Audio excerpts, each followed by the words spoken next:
Hello friends, welcome to my channel all is well Raji. நான் உங்களுடன் உங்கள் தோழி ராஜி. நம்ம இன்னைக்கு ஒரு பூரி ரெசிபி ஹெல்த்தியாக பண்ண போகிறோம். பொதுவாக மைதா மாவை தவிர்த்து கோதுமை மாவில் செஞ்சாலே பூரி ஹெல்த்தி.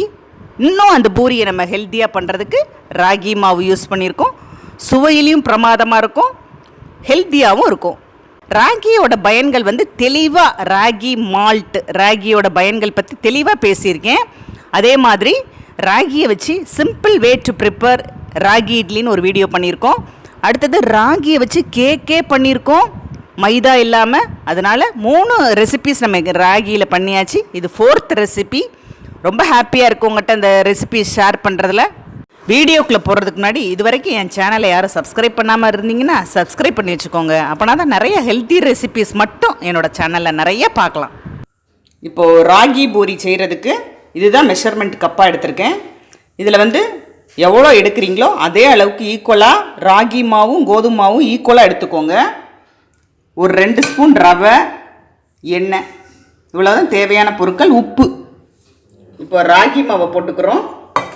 ஈக்குவலாக கோதுமை மாவு எடுத்துக்கோங்க. ரவை இப்போ எல்லாம் நல்லா கலந்து விட்டுக்கோங்க. இந்த பூரி மாவுக்கு தேவையான உப்பு போட்டு நல்லா கலந்து விட்டுக்கோங்க. இப்போ தண்ணி ஊற்றி பிசையலாம். இப்போ கொஞ்சம் வெதுவெதுப்பான தண்ணி ஊற்றி பிசைஞ்சிக்கலாம்.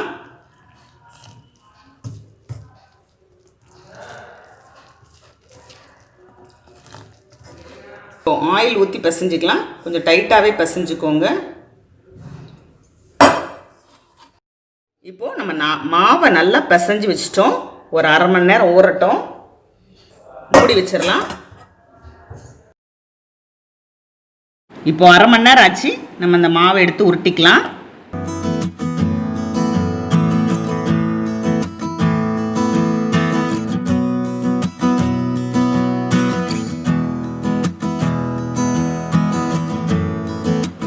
நம்ம ஒரு ரவுண்டு இதை வச்சு ஷேப் பண்ணிக்கலாம்.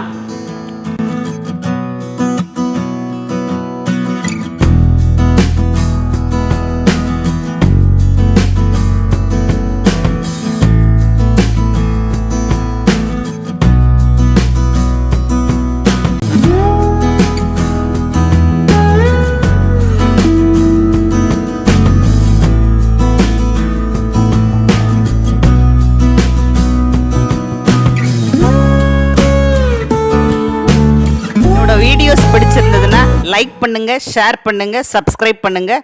கூடவே பக்கத்தில் இருக்க பெல் பட்டனையும் ப்ரெஸ் பண்ணுங்கள். ஏதாவது டவுட்ஸ் இருந்ததுன்னா கீழே உள்ள கமெண்ட் செக்ஷனில் கேளுங்க, நான் பதில் போடுவேன். உணவே மருந்து, மருந்தே உணவு. வாழ்க வளமுடன்.